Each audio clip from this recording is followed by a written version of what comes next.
Їх чавлять пресом, так? Залишки розчиняють в кислоті, їх гвалтують, їх катують теж електричним струмом, у Сиднаї це практикувалось. Вам здається, що у жорстокості є національність? Ні, жорстокість немає національності. Дошки, якими ламали хребти, це не необхідність, це задоволення від того, що ти робиш. Є ймовірність, що ця в'язниця, вона взагалі може запрацювати з іншого боку. Це Близький Схід.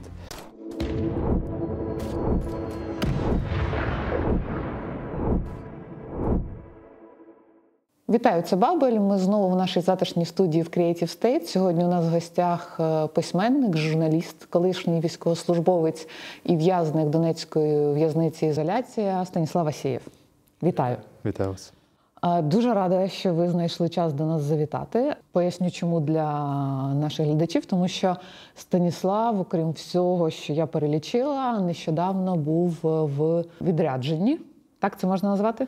Ну, умовно. У умовному відрядженні, зараз ми про це поговоримо.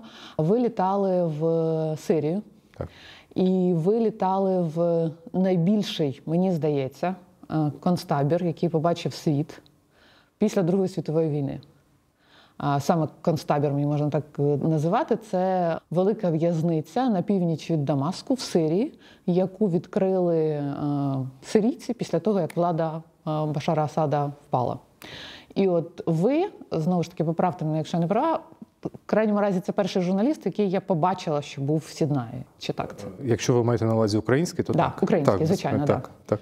Це дуже, точно важкий досвід, але мені здається, що для України він якийсь такий важливий, тому що якщо раніше ми могли дивитися на концтабори і дивились як на щось дуже з далекого минулого, то зараз, мені здається, і проблеми Сирії, і проблеми сирійських біженців, і концтабір, він якось так сильно відзивається у нас в серцях, тому що ми все одно це приміряємо на себе. Ми розуміємо, що це може бути в таких самих масштабах, можливо, в якийсь момент навіть в Україні.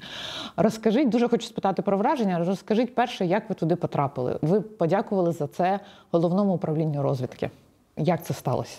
Ви знаєте, частково випадково сталося, тому що, безперечно, у мене була мета туди потрапити з багатьох причин.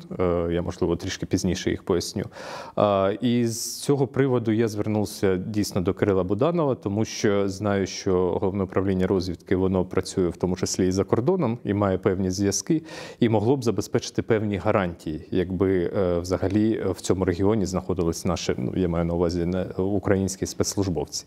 І я абсолютно випадково прийшов до Кирила Олексійовича саме за день до того, як виявилось, він збирався відправляти туди людей для евакуації наших громадян з Сирії. Тобто, якби я написав йому на 2 дні пізніше, я б нікуди не полетів. А так співпало, що я приходжу до нього в неділю, починаю пояснювати цю ідею, кажу, що це дуже важливо, було б добре зняти репортаж, але нам потрібні якісь гарантії безпеки, можливо, Головне управління розвідки могло б допомогти. І він в цей час прям щось набирає, телефон якийсь. Я думав, що він, можливо, не дуже уважно мене слухає. А він насправді набрав людину, яка опікується всією цією операцією по евакуації наших громадян, і сказав, зараз у тебе буде +1, беріть, з'ясовуйте деталі на завтрашній виліт. Тобто, от я сьогодні прийшов, а завтра я вже їду до Сирії. Як багато б журналістів хотіли так випадково до зайти до Буданова в цей момент. Так, я йому дуже вдячний, тому що це унікальна ситуація, насправді, з конвоєм від Головного управління розвідки. Цим, до речі, опікувався батальйон «Шаман» конкретно. Там були різні хлопці з різних підрозділів, а безпековий фактор поклали саме на батальйон «Шаман», «Шаман-Бат» так званий. Так, я думаю, що багато хто, якщо відслідковують діяльність Головного управління розвідки, про цих хлопців знають, тому що тут теж я, знаєте, зіткнувся з таким стереотипом в гарному сенсі цього слова розвідника, причому радянським стереотипом. Знаєте, як в радянських кінематографах, як розвідників представляли. Це освічені, розумні, аналітичні люди, які володіють бойовими мистецтвами, знають декілька мов і працюють бог-знаде в різних частях світу. А ось виявилося, що це ці хлопці Шаман-Бату. І плюс в нашому випадку України, це ще й хлопці з величезним бойовим досвідом, бо вони починали з Гостомеля, це і Зміїни у них операції. Ну, коротше кажучи, це дуже високий рівень, і я був дуже вражений. От і ці хлопці забезпечували мою безпеку на шляху до Сирії. Ми туди не летіли, ви сказали, летіли, туди долетіти не можна, бо туди не літає нічого. Да, я читала про дорогу. Ви долетіли до Бейруту, наскільки я розумію, до Бейруту. До Бейруту, це Ліван. Так, от, а звідти вже їхали безпосередньо автівки. От, і таким от чином ми, так би мовити, скооперували з головним управлінням розвідки. Я звалився на них як додаткове навантаження. Ну, це величезна проблема, я насправді розумію, для хлопців. Тому що, ну, уявіть, за добу вам дзвонять і кажуть, що з вами поїде людина от з таким бекграундом, який сидів ще у в'язниці в Донецьку, до якого є особливий інтерес у ФСБ, так, бо вони досі відслідковують всі мої публікації. І треба забезпечити його безпеку. Окрім того, що треба забезпечити ще безпеку наших біженців, свою власну безпеку і ще купа паралельних задач у цьому регіоні, у підрозділу. Тому ну, я можу тільки аплодувати. А це була перша якась евакуація українців звідти чи чергова? Саме з Сирії, наскільки я розумію, перша. Але взагалі ГУР постійно опікується цими питаннями, і вони точно вже вивозили людей, наших громадян з Гази. Я точно це знаю. От. І я думаю, що і з інших регіонів Близького Сходу теж. Щодо Сирії я точно не можу сказати, але мені здається, що перше. А мені просто цікаво, чому українців евакуювали саме після того, як повалили режим? Ну, тобто це там стало небезпечніше, ще небезпечніше, чи якась ситуація? Це гарне питання, і це питання вже задають самим українцям. Тут наші, так би мовити, служби, тому що ну, насправді, розумієте, держава не має ставити так питання. Якщо громадяни вважають, що їм загрожує небезпека, і вони просять їх евакуювати, в наших спеціальних органів є тільки задача їх евакуювати. А от чому саме от зараз, саме з цих регіонів, бо там різні є нюанси по тому, з яких регіонів в Сирії саме їх вивезли, це вже питання задають, ну, можливо, там представники всередині нашої країни. В ГУР ну, такого завдання, як такого, немає. Мені дуже було цікавий епізод. Ви написали в пості, там описували дещо дорогу з Бейрута в Дамаск. Так. Там були такі замальовки, ну, для журналістів дуже цікаві, але мені взагалі здається, для українців і будь-якої людини цікаві. Наприклад, що зараз в Сирії фактично нема влади. Ну, ми розуміємо, що там одне угрупування майже контролює деякі території. Але була така замальовка, що коли ви залишали Ліван, вам ставили штамп про те, що ви залишаєте країну, а коли ви поверталися, вам ставили штамп про те, що ви в'їжджаєте в країну. Але куди саме? Ви виїхали і повернулися з якогось вакуума. Тому що Сирія не ставить ніякі позначки. Так і є. Ну, насправді зрозуміло, куди ми в'їхали за пунктом виїзду в Лівані, тому що відмітки ставиться. Тут ви можете просто побачити, де цей пункт знаходиться, і зрозуміло, на яку територію людина виїхала. Але наразі Сирія дійсно не ставить ніяких відміток, і ви просто проїжджаєте. Не ми, а взагалі всі, хто в'їжджають чи виїжджають, просто проїжджаєте оці блокпости сирійські. А як дорога з Лівану в Дамаск виглядала? Я бачила, що там якісь люди продають, там дивно таке вийшло, вони кульки продають. Це в самому Бейруті. Як тільки ми от вийшли з аеропорту, ну, насправді це дуже колоритно виглядало, тому що, по-перше, літає ізраїльський дрон. Це кожного дня розвідник літає, розвідує різні частини Бейруту.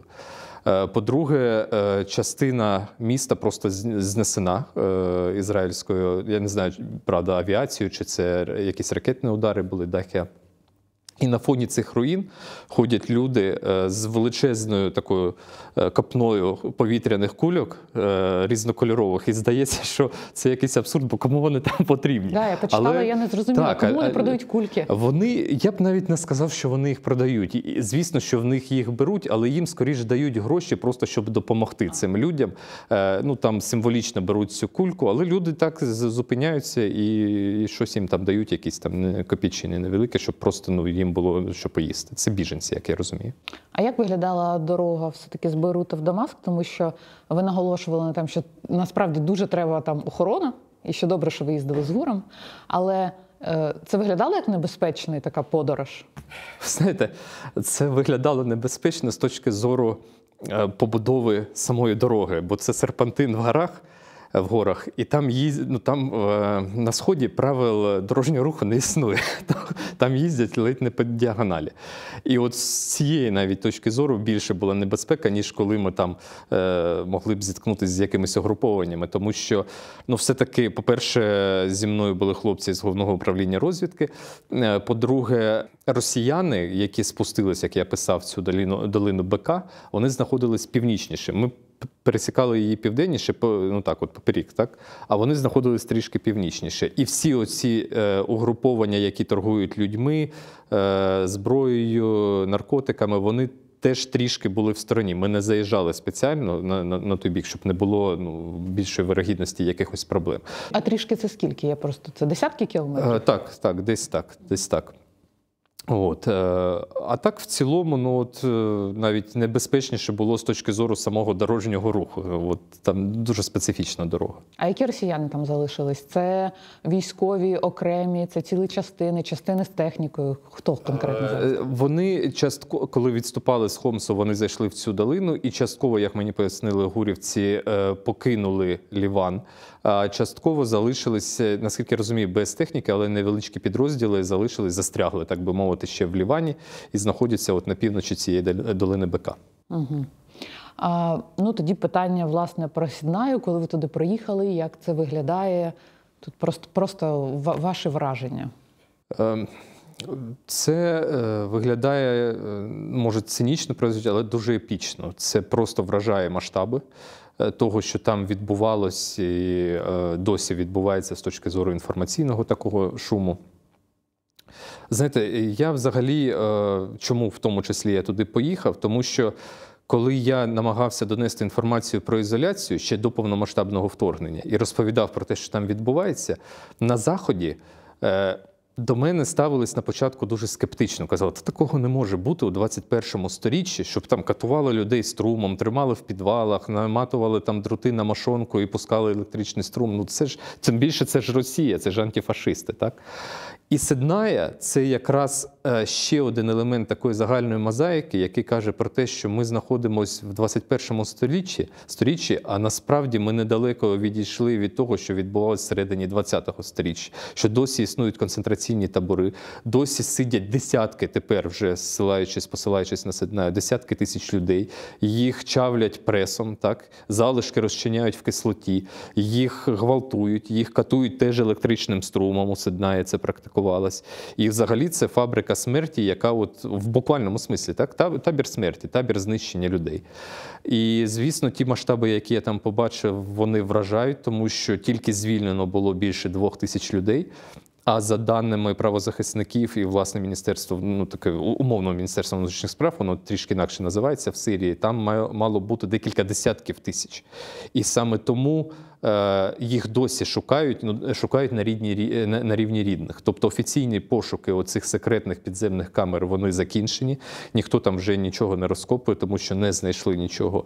Але питання залишається, куди ділись всі ці десятки тисяч людей. І скоріш за все, відповідь на нього полягає у камерах страт і тортур. Тобто цих людей просто знищили, і навіть на рівні залишків, можливо, нічого і не залишилось. Мені завжди здавалося, що коли в концтабори, які є на території Польщі, музеї, да? Люди туди заходять, вони справляють дуже сильне враження, але ми все одно і близько не можемо осягнути весь жах цієї ситуації. Тому що коли концтабір – це просто пусте приміщення, то це, мені здається, не те саме, що ти навіть бачиш людей, які звідти виходять. І абсолютно точно не те саме, якби ти побачив, як в цьому приміщенні людей десятками щодня вбивають. Тобто це все одно вже, знаєте, такі притушені емоції людей, які з цим стикнулися. Але у вас, як у людини, яка знає, що відбувається в таких камерах, Сідная якісь такі сильні флешбеки викликала. Чому питаю? Тому що я читала ваше інтерв'ю і читала, що ви казали, що після Бучі у вас навряд чи щось вас вразить. Це буде лише масштабування трагедії, але саму трагедію ви вже усвідомили. Ви знаєте, вразило, в цьому сенсі так, вразило, я отримав нові емоції, але навіть не через те, що я там побачив, а саме через елемент невизначеності по відношенню до цих людей, яких шукають. Тобто сама думка про те, що теоретично, нехай теоретично, але все-таки поки ми ходимо цими пустими камерами, десь існують ще камери, які не знайшли, і, можливо, там люди просто зараз помирають через брак просто елементарно води, наприклад. Ось це мене вразило найбільше, тому що це була не теорія, а ми зустріли сирійську сім'ю, яка надвечір ходила цими пустими коридорами і ще шукала ці входи. Тобто вони розклеїли там фотографії своїх рідних, які зникли колись з Сиднаї, і вони ходили і все рівно шукали, намагалися знайти, можливо, хтось щось пропустив, і існує цей вхід так, до цих підземних камер. І от сама думка про те, що теоретично десь ти ходиш над людьми, які просто зараз помирають, от це найбільше мене вразило. І, звісно, масштаби того, наскільки великий цей табір, я, звісно, такого ніколи не бачив. Я бачила на фотографії клітки, я не знаю, чи правильно я зрозуміла. Мені здалося, що ці клітки, де тримали людей, вони якісь дуже вузькі. Так, да? так. Ну, там було написано, що це клітки, а на фото, якщо ми зможемо показати ваше фото з матеріалу, який ви опублікували на Радіо Свобода, то здається, що ці клітки були якісь на таку товсту людину. Так і є. Вони продовговаті, вони а от з точки зору... але дуже тонкі. Тобто це не була клітка 3х2. Ні, це прямо такий нібито прямокутник, і він десь отакий. От як я, може, 2 людини поміститься. І людей в них довго тримали, тобто вони не могли не сісти, нічого. Ні, нічого не могли. Так, це фільтраційні, так би мовити, клітки були до того, як людей розподіляли, чи вже до камер на верхніх поверхах, чи просто, можливо, навіть там вже на цьому етапі могли їх знищувати. Так. А ще якісь речі були, які вас вразили з точки зору інфраструктури цієї заводу смерті? Там є окремі кімнати тортур, але оскільки тюрма з якоїсь причини почала горіти, коли ми туди зайшли, і вона розгоралася все більше і більше, і по тому, як ми ходили, приміщення заповнював дим, то коли ми вже дійшли до цих кімнат, там нічого не було видно. У мене є знімки, але я навіть їх не став публікувати, тому що ці всі преси і ці механічні якісь прилади для, так би мовити, тортур, вони, відзняти їх було неможливо, тому що все було в диму. Там ми заходили вже просто навіть в балаклавах, але все рівно нічого не було видно. І це, звісно, я навіть не хочу описувати, що там на підлозі було, бо це кімнати з, так би мовити, антисанітарією були. Це, звісно, теж, взагалі, все навколо, що ви бачите, воно справляє дуже гнітюче враження. Особливо через цей дим ще, коли все воно заволокло димом, і на фото це виглядає дуже, м'яко кажучи, неприємно. З того, що мене вразило, і знову ж таки, воно вражає навіть мене, людину, яка знає, що зараз відбувається в Україні в деталях, і про катівні в Херсоні, і там під Києвом, вони були багато де. Але коли я чую, що в 21 столітті є преси, які розчавлюють людей, преси, я навіть не уявляю, як це виглядає, я фото не бачила, я багато бачила відео, а ще були якісь прилади, якими людям ламали хребти, так. Спеціально їх дошками якось, я так розумію, скручуючи, очевидно. Їх згибали. Хребет, зрозуміло, як можна зламати. У мене було якесь також відчуття про те, що ми нібито нікуди не прогресуємо. Тобто, було середньовіччя, воно і існує. Воно просто існує трохи далі від когось. Від українців воно досить близько, від сирійців взагалі таке. Але у мене було питання, я подумала, а як вам здається, ви знаєте, як в ізоляції катували росіяни, ви знаєте, як катували українці, а потім ви побачили цей табір, концтабір.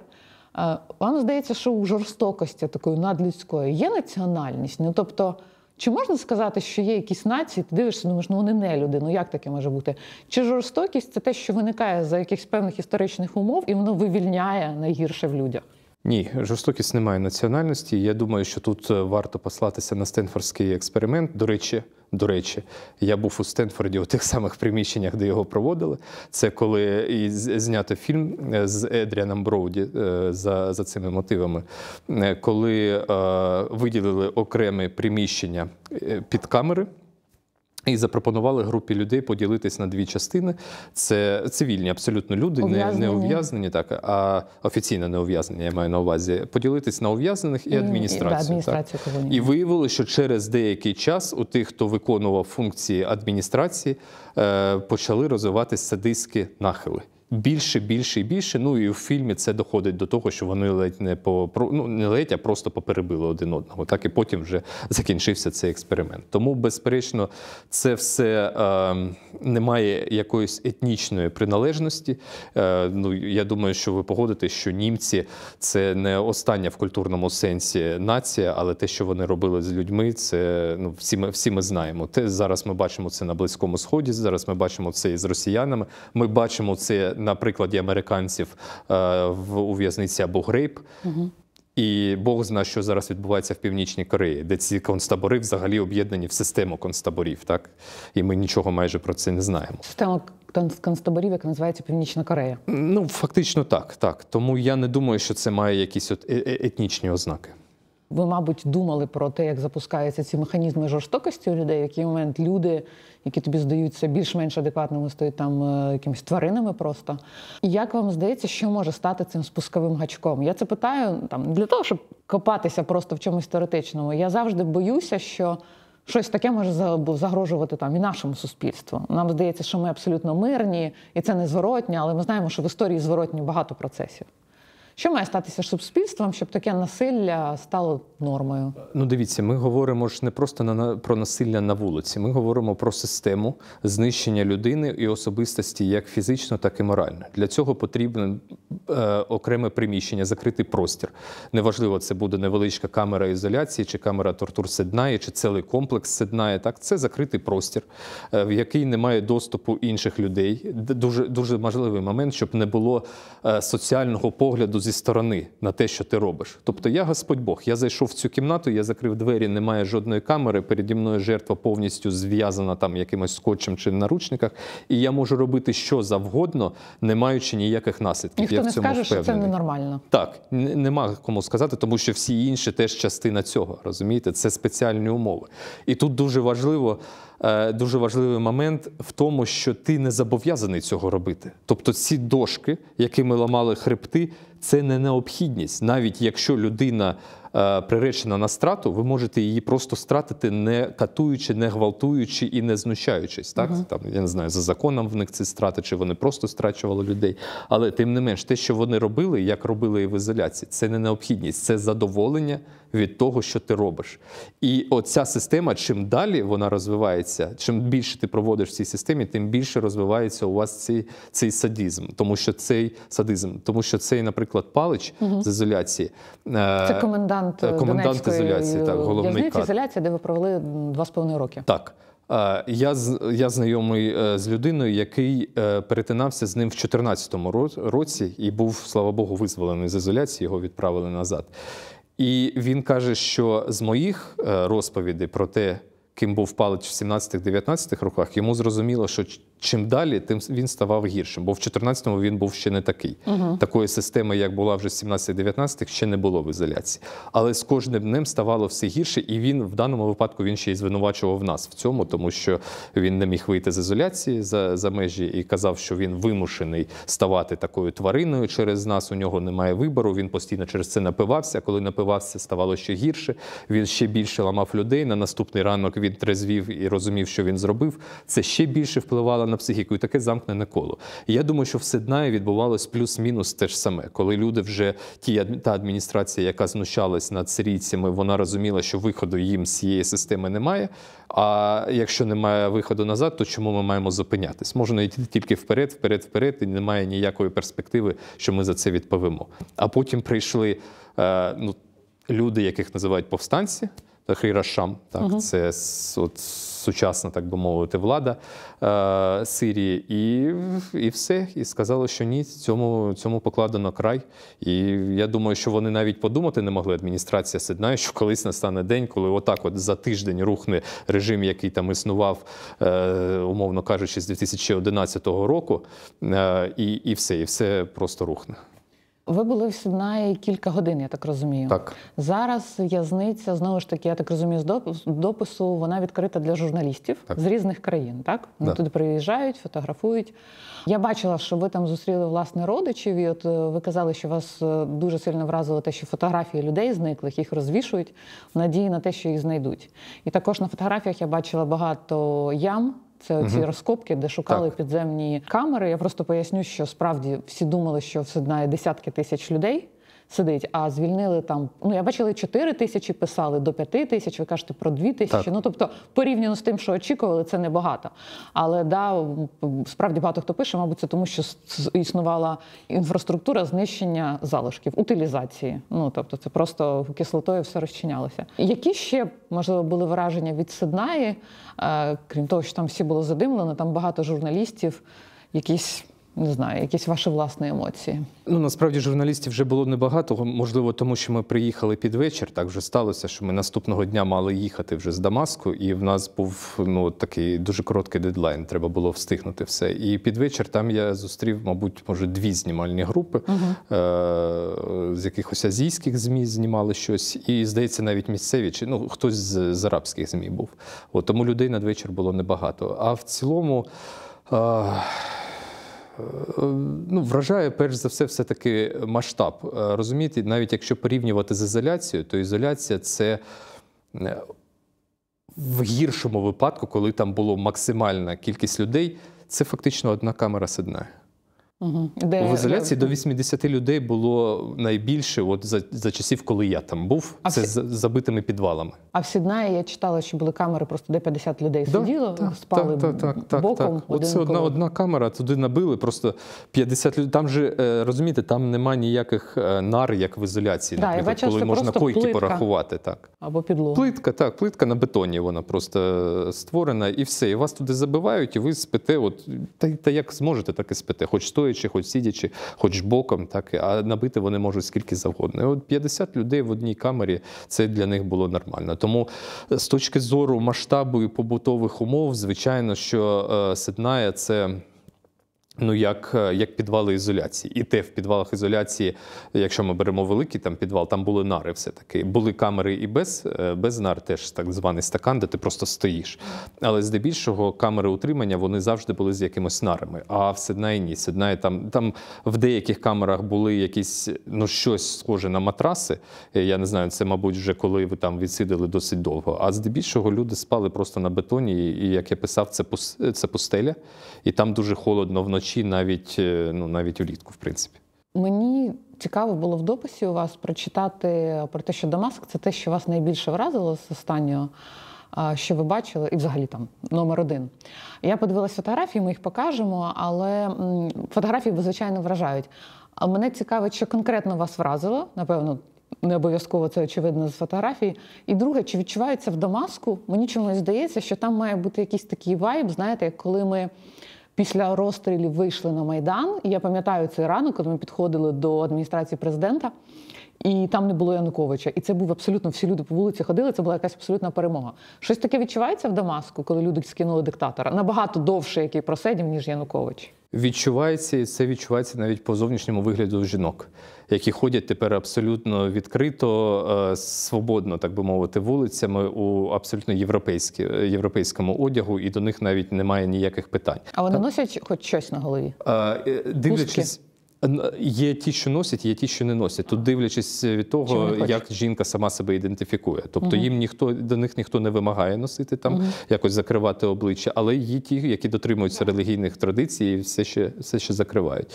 Тому, а в цілому Дамаск, по-перше, в тій історичній частині, в якій ми були, де ця мечеть Омейядів, там час ніби зупинився на 13 сторіччі. Тобто там ледь не на віслюках їздять, це таке відчуття.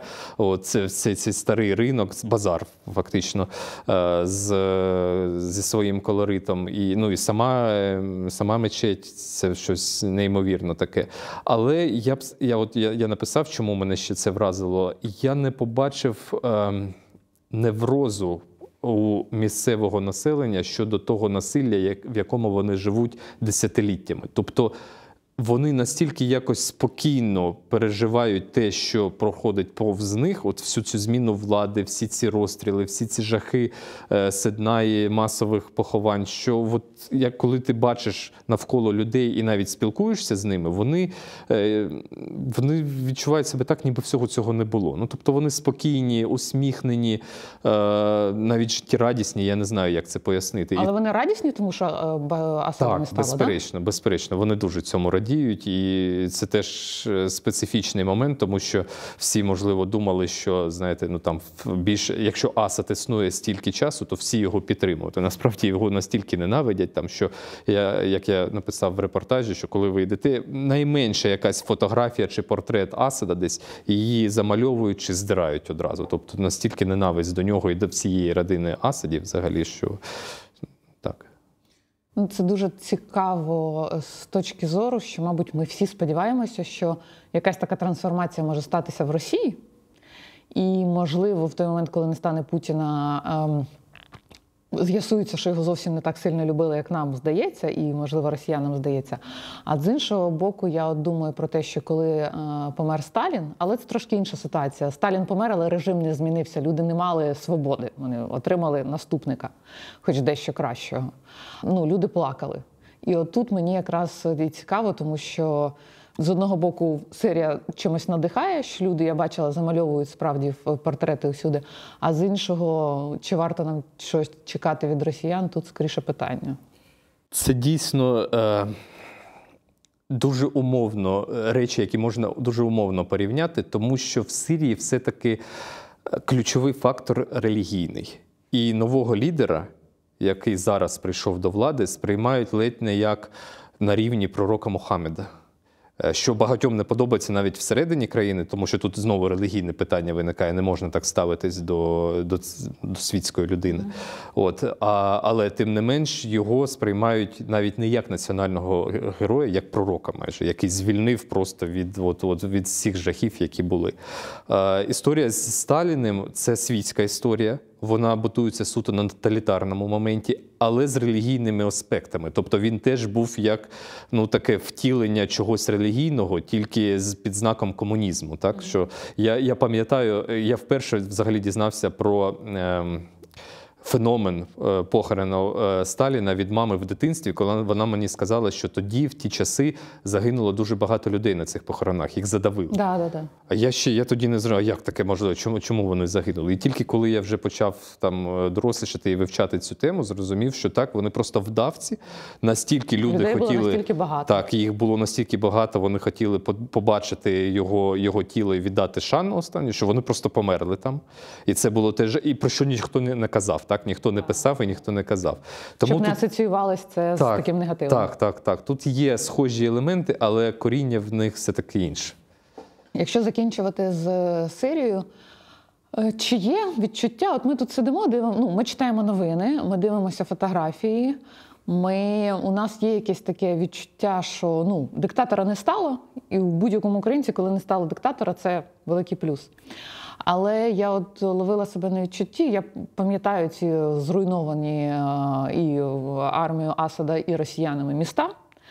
І я розумію, наскільки зараз там важка ситуація, наскільки все зруйновано війною. І Дамаск – це явно не одне з найбільш зруйнованих міст. Так. Скоріш за все, воно, мабуть, найбільше збереглося. Його ж не бомбили. І я думаю, а як там відчувається? От ви їхали в Дамаск, мабуть, щось бачили. Немає відчуття, що насправді там це такий тимчасовий тріумф, але їм буде дуже-дуже важко? Ви розумієте, тут взагалі є ймовірність, що ця тюрма, в'язниця, вона взагалі може запрацювати з іншого боку. Угу. Це Близький Схід. Ментальність там абсолютно інша, і ви маєте розуміти, хто прийшов до влади. Про це зараз коректно мовчать. Але в вашому тексті були ремарки, до речі, як і в нашому, на Вебелі, про те, що Штати вважають нову владу терористичною організацією. Це необхідно вказувати за канонами, так би мовити, я думаю, звичайно, це Радіо Свобода, і тому там ця ремарка була. Так, тому зараз і Штати не до кінця розуміють, що з цим робити, тому що людина, яка прийшла до влади ще нещодавно, була одним з найрозшукуваніших терористів у світі, за яку Штати призначили нагороду $10 мільйонів. А вона представляє організацію Тахрір аш-Шам, яка афілійована за Нусрою, а Нусра – це ті, хто вийшов з Аль-Каїди. Але це сьогоднішня влада. Це рух, політичний рух, це влада, так само, як і Хезболла. Так? Це є політична партія, нею представлені декілька міністрів в Лівані, а є бойове угруповання, яке вважається в тому числі Штатами терористичним. Тому тут я б не міряв це лінійкою європейського розуму. Це, знаєте, як от мій вчитель Ігор Козловський, нині вже покійний, коли він викладав нам релігієзнавство, і ми підійшли до східних релігій, він казав, що є величезна проблема, як сприймати головні терміни релігії Сходу європейською свідомістю, як перекладати нірвана там, чи дхарма, так? Які слова підібрати для того, щоб європейць зрозумів, про що йдеться. От те саме, що зараз відбувається на Сході. Якщо ми просто накладемо туди трафарет європейського розуму, то це буде жах від того, хто прийшов до влади, розумієте? А для сирійців це національні герої, які звільнили країну від іншого типу жаху. Тому тут залежить від того, як ця людина поверне свою політику по відношенню і до свого народу, і до міжнародної дипломатії, тому що зараз це ж величезне питання, в тому числі і до росіян. Вони намагаються якомога все-таки зі всіма зусиллями зачепитись все-таки в Сирії і залишитись. І Штати, і Європа намагаються зробити все, щоб цього не відбулося, щоб їх остаточно вибити аж до Лівії. І тому не відштовхують нову владу, бо якщо її відштовхнуть Захід, то її дуже швидко приголубить Росія. Слухайте, навіть Штати чекали, делегація від Штатів чекала там тиждень, щоб зустрітися з цією людиною. Тому це дуже важливий гравець зараз на Близькому Сході, не дивлячись на те, кого він ще вчора представляв. Стосовно того, як натягнути наше уявлення на Близький Схід, це так само, як європейські жінки кажуть, вам же там дозволено носити хіджаби, знімайте терміново, а жінки говорять, ми не хочемо їх знімати. Тому що вони їх носять не тому, що їх змусили. Частина. Так, не всі, але частина. Так і є. Я б невелику частину, ми б могли сьогодні змішати ще ваш військовий досвід і інший, але мені здається, що краще зосередитися, можливо, на цій темі, яку ми вже обговорили. Але все-таки ізоляція – це наша в'язниця там і смерті, і тортур. І це справа там вашого життя. Ви багато зробили для того, щоб коменданта ізоляції посадили в в'язницю. Він отримав 15 років. Ще одна людина, яка катувала людей в ізоляції, Євген Бражніков, він втік у Францію, там зараз лишається. Які взагалі у вас зараз враження від того, як і суспільство, і влада, я думаю, і те впоралися з тим, що ми знали про ізоляцію, наскільки цю проблему вирішили там, з точки зору правосуддя? Те, що сталося з Паличем у сенсі вироку, це, звісно, результат фотокамер і розголосу. Якби це був просто якийсь умовний крадій чи навіть там гвалтівник, про якого ніхто не знав, з його ситуацією він так і далі міг би просто жити на дивані в Києві, як він це робив 2,5 роки, і нікому не було до цього справи навіть серед тих людей, які знали про це в спецслужбах. Я просто зроблю ремарку, що комендант ізоляції жив до затримання 2 роки в Києві. 2,5. 2,5. Про це, це очевидно не було загадкою для спецслужб, але його не затримували. Так. І затримали після того, як ви здійснили навколо цього галас. І зразу можна у маленьке уточнення. Так, а все-таки з'ясувалося, Палич справді працював на наші спецслужби? Працював. Він першу частину, декілька місяців перебування в Києві, його вела група Романа Червінського, і його відпрацьовували саме як людину, яка могла привести до свого керівництва, до Леніна, так званого Євдокімова, і до його керівництва у ФСБ. Тобто він певною мірою допомагав спецслужбам. Але не свідомо допомагав? Ні, свідомо. Просто коли говорите «вела», я думала, що, можливо, просто спостерігав. Ні, він сам приїхав, він сам запропонував свої, так би мовити, послуги. Я так розумію, що в подальшому в обмін на те, що його таки відпустять. Але потім Червінського з його групою відсторонили від цієї роботи в силу всіх цих політичних моментів із вагнерівцями, і з особистими там моментами з Офісом президента. І Паличем стали опікуватись інші люди у департаменті контррозвідки, які, зрештою, його фактично і відпустили, і не заарештували, навіть після того, як росіянам стало зрозуміло, що він на території України після плівок, які вийшли на обозрівателі. Він вже втратив остаточно будь-яку оперативну цінність, його треба було заарештовувати. Але вони чомусь вирішили, мабуть, виконати таке своє зобов'язання перед ним і залишити його на дивані.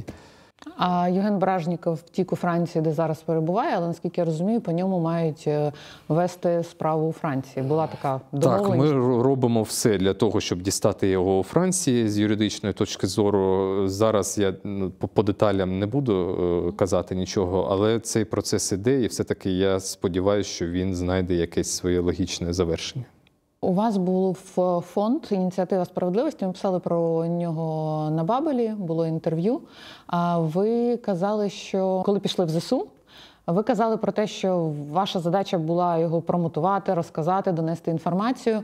І після того, як ви це зробили, ви пішли в ЗСУ. У мене питання все-таки, як цей фонд існував після цього? Я просто поясню там ремарку про що це. Цей фонд мав допомагати шукати воєнних злочинців за винагороду. Так. Інформацію про їх перебування, телефони, що завгодно. І це мало відбуватися у такій співдружності з Головним управлінням розвідки, яке, звичайно, є в цілому профільним. з правоохоронною системою, перш за все, ми посилаємось на офіційні ресурси Генеральної прокуратури України, тому що всі люди, які потрапляють у списки нашого фонду, вони мають офіційну підозру у вчиненні воєнних злочинів. Це дуже важливо для нас, тому що це перше, про що мене запитують на Заході. А який критерій того, що ви поміщаєте, розміщуєте на своєму сайті людину? Чи не буде це, вибачте, другий миротворець, так? Бо на Заході до нього специфічне відношення. І у мене є чітка відповідь, під прізвищем кожної людини є посилання, яке ви клікаєте, і там відкривається сторінка або Служби безпеки України, або Генеральної прокуратури, або міжнародних якихось інституцій, типу суду в Гаазі, так, якщо це Гіркін, наприклад. Так. І є чітке посилання на те, що ця людина офіційно підозрюється в вчиненні воєнного злочину.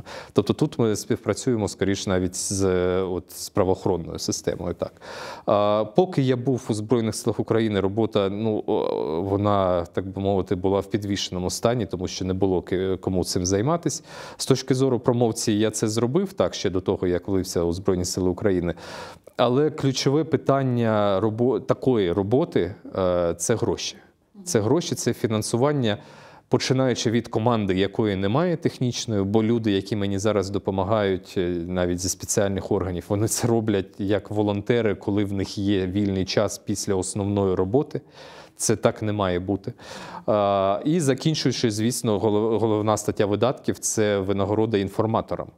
І тут, коли у нас вже були прецеденти по виплаті таких коштів за певну інформацію по людям в Росії, ми стикаємось з іншою проблемою, як ці кошти, так би мовити, легалізувати. Тому що якщо ви донатите, там, умовно кажучи, 100 гривень на офіційний наш рахунок, як юридичної організації в банку, ці гроші я можу зняти на рекламу, на зарплату, на якісь офіційні штуки, але я не можу їх зняти для того, щоб заплатити через криптовалюту, незрозуміло кому, десь в Росії чи, може, навіть в Європі.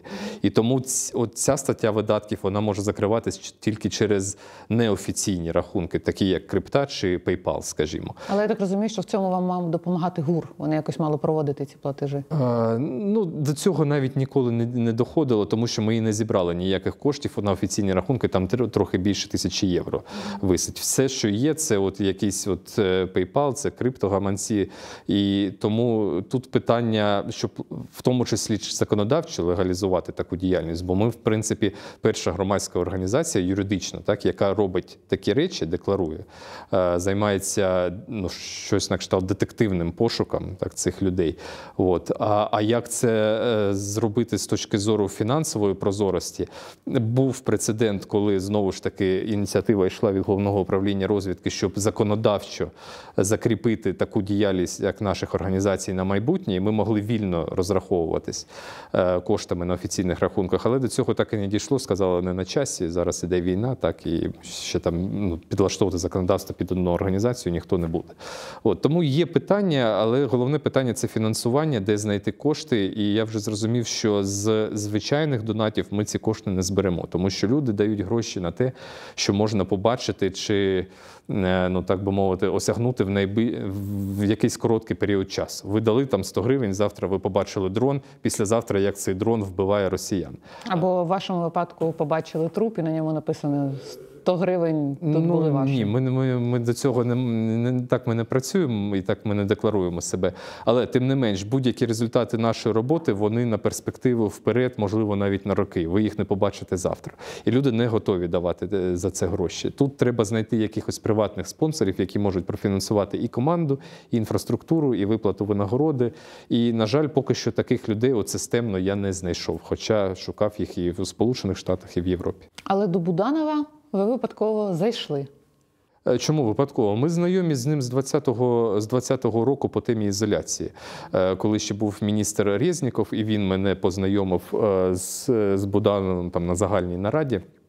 по питанню ізоляції, коли я прийшов і сказав, давайте розробимо якусь стратегію, бо цей концтабір існує, про нього ніхто толком не знає навіть в Україні, і я пропоную перше, друге, третє. І на цій нараді в тому числі був Кирило Олексійович, який після наради дав мені свій номер телефону і казав, що звертайтесь з цих питань, ми можемо комунікувати. І з тих пір у мене з ним досить добрі стосунки, і я ними іноді користуюсь.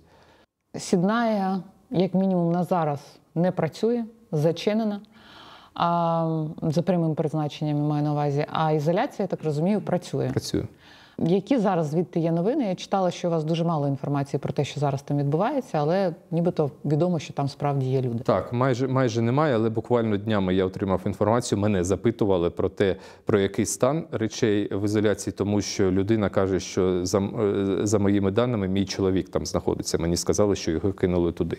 Але така більш-менш верифікована інформація, вона стосувалась, їй вже рік. Рік тому ми точно знали, що туди продовжують набивати в'язнів. А що там сьогодні, яка адміністрація, який її склад, скільки там людей, на жаль, у мене інформації щодо ізоляції конкретно немає. І ще одне питання. Мені здається, знову ж таки, якщо намагаючись подумати, як злочини росіян можуть грати проти них, я думаю, що, можливо, люди, які були прихильні до Асада, коли вони побачили ізоляцію, уявимо, що люди якісь не знали про нього, уявимо, що вони думали, що це виглядає не так. І коли їм стало відомо про ці масштаби злочинів, жах, і вони про це дізнались, вони перестали бути прихильниками колишнього президента. Як ви думаєте, якби люди в Донецьку, які там живуть, і які підтримують владу Путіна, можливо, там не воюють проти України, дізналися, якби їм показали, там, вивели закатованих людей в непритомному стані, показали цю кров і все, це може переломити уявлення людей про те, що ні, диктатура погано, Путін погано? Чи люди все одно це якось раціоналізують? В більшості випадків ні.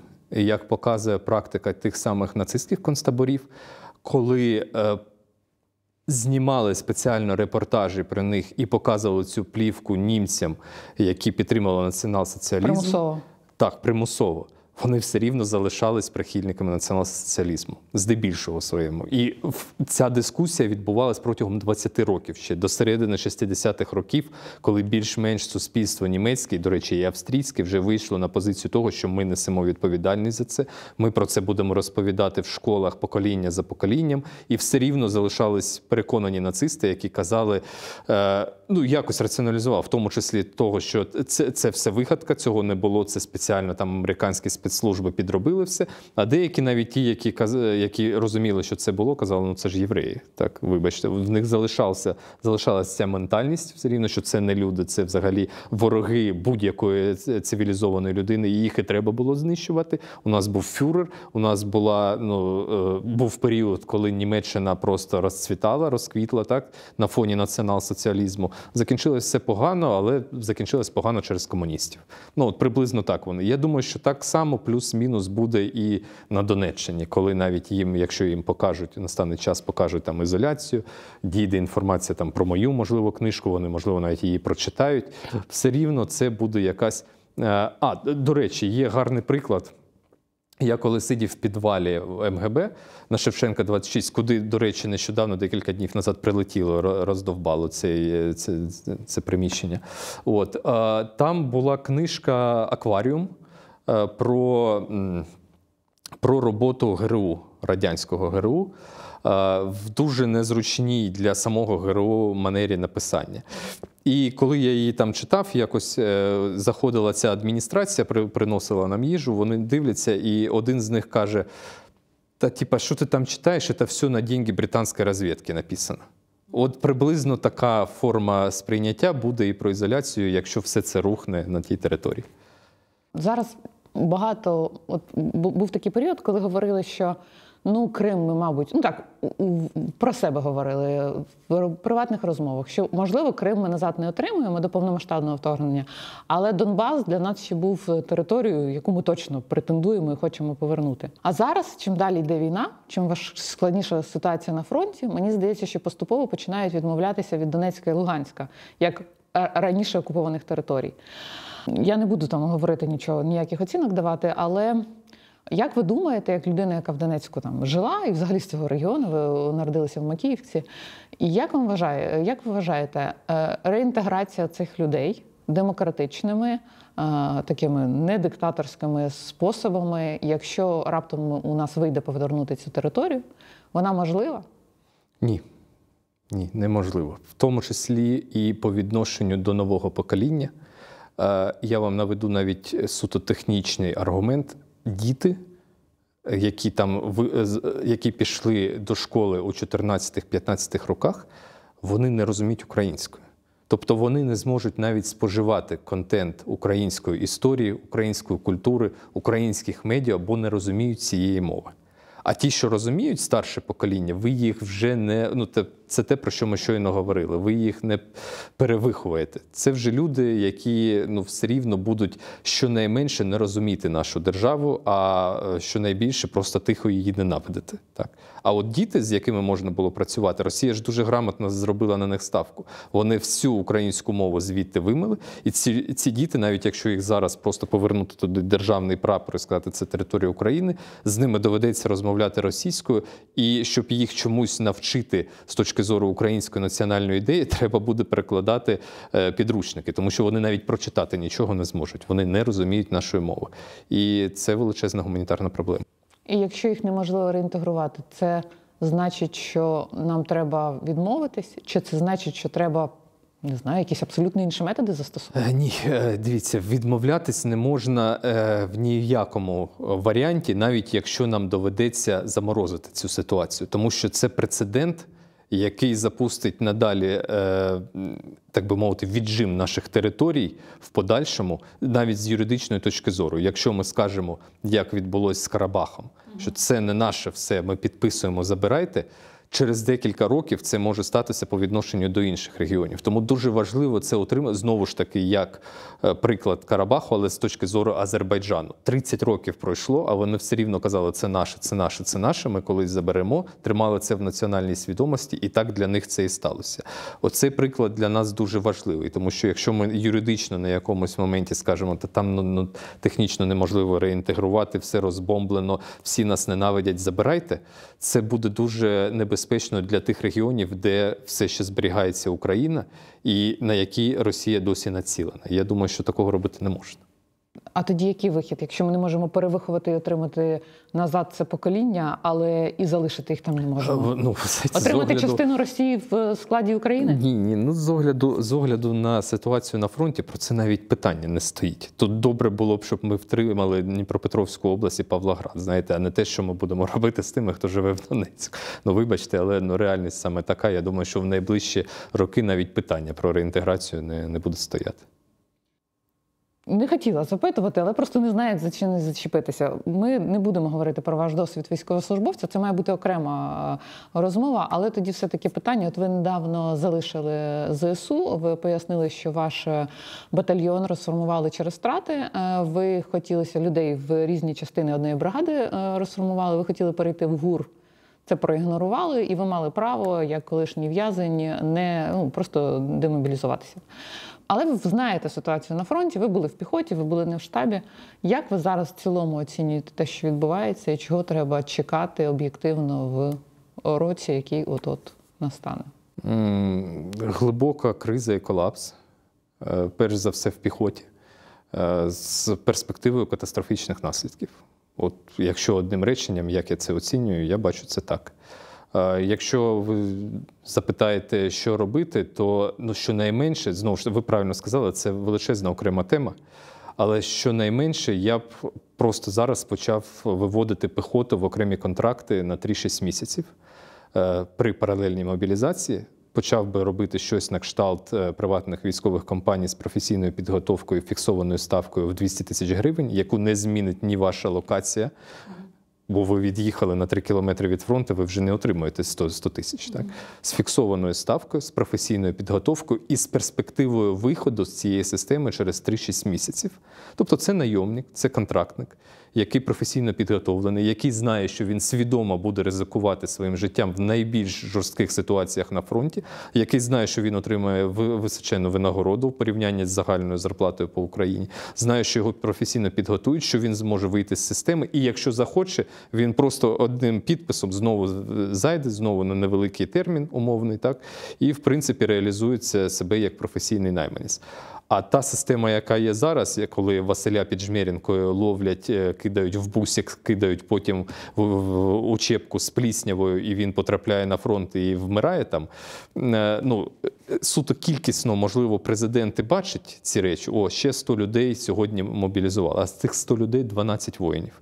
А всі інші – це ті, хто просто помруть в найближчий час. Її кардинально треба змінювати і якнайшвидше з різними елементами. Ці контракти, як я сказав, це просто один з елементів, який я бачу, ну, який можна реалізувати дуже швидко, принаймні.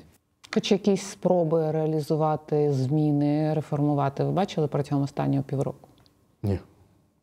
Ні. Ну, в учебках там в наших сухопутних військах довго думали, що ж робити з цим жахом в учебках, і вирішили, давайте ще на 2 тижні продовжимо. Тепер не місяць, а 1,5, здається, серед плісняви і піддонів сортування ви будете знаходитись. Тому... Я, як могла, намагалася закінчити чимось більш позитивним, ніж Сіднає. Виявилося ще гірше, тому що це ще ближче до нас. Але дякую за цю розмову. Дякую вам. Що прийшли, що знайшли час. Дуже сподіваюся, що ці зміни на краще ми хоч ініціативи побачимо. Дякую. Дякуємо, що додивились нас до кінця. Підписуйтесь на наш канал, ставте лайки, коментуйте. Це допоможе нам робити ще більше якісних відео для вас.